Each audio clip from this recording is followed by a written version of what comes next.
দামি একটা মোবাইল আপনার কাছে কম দামে বিক্রি করছে, কাগজ নাই, মেমো নাই, তারপরে বক্স নাই, এগুলো স্যার আপনি কিভাবে মানুষ থেকে খরিদ করেন, কিনেন?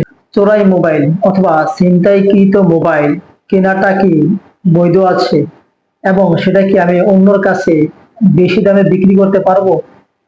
প্রিয় ভাই, চোরাই মোবাইল অথবা ছিনতাইকৃত মোবাইল কেনাটা জায়েজ, বৈধ হবে না, আপনার জন্য উচিত হবে না। যদি আপনার এ বিষয়ে জানা থাকে যে এটা চোরাই মোবাইল অথবা ছিনতাইকৃত মোবাইল, চাই কম দামে কিনেন অথবা বেশি দামে কিনেন, সেটা কোনো কথা না।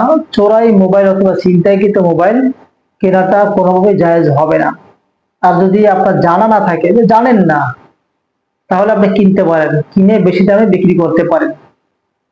আর এরকম যদি হয় যে প্রথম প্রাথমিক অবস্থায় আপনি জানতেন না, কিন্তু পরবর্তী সময় আপনি জানতে পেরেছেন এটা চোরাই মোবাইল অথবা ছিনতাইকৃত মোবাইল, সেক্ষেত্রে আপনার জন্য উচিত হলো এটার প্রকৃত মালিককে খুঁজে বের করে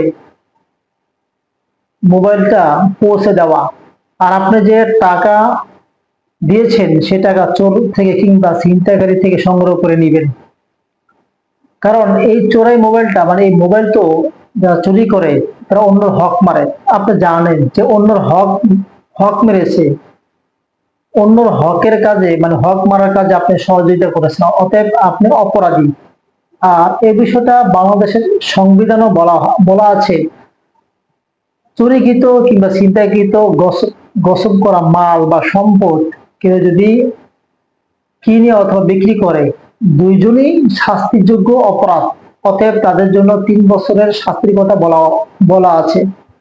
আপনার তো চোখের একটা আন্দাজ আছে, আপনার মেধা আছে যে কম দামে আপনার কাছে মোবাইল বিক্রি করছে, দামি একটা মোবাইল আপনার কাছে কম দামে বিক্রি করছে, কাগজ নাই, মেমো নাই, তারপরে বক্স নাই, এগুলো স্যার আপনি কিভাবে মানুষ থেকে খরিদ করেন, কিনেন? এটা ভাই, আপনি যদিও কম দামে কিনেন, কিন্তু এটা তো আপনার জন্য বৈধ না, জায়েজ হয় না।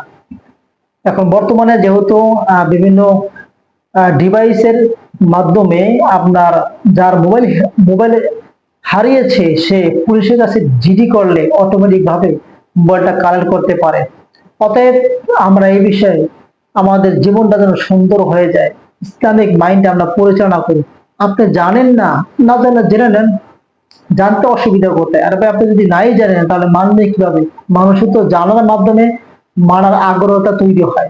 আগে তো আপনার জানতে হবে, জানার পরে মানেন কি ভাই। যাই হোক, আমি আপনাদের মধ্যে উদাত্ত আহ্বান জানাই যে আমরা যেন একটা স্বচ্ছ, নিরেট, পরিষ্কার পরিচ্ছন্ন রসুলের সুন্নাহ মোতাবেক আমরা জীবন পরিচালনা করতে পারি। রসুলের সুন্নাহর মধ্যে ব্যবসা আছে, চাকরি আছে, খেদমত আছে, সবকিছুই, অর্থাৎ শুরু থেকে শেষ পর্যন্ত আমরা যখন বালেগ হয়েছি, বালেগ থেকে একবারে মৃত্যুর আগ পর্যন্ত আমাদের জীবনটা যেন আল্লাহ রসুলের সুন্নাহ মোতাবেক জীবন হয়।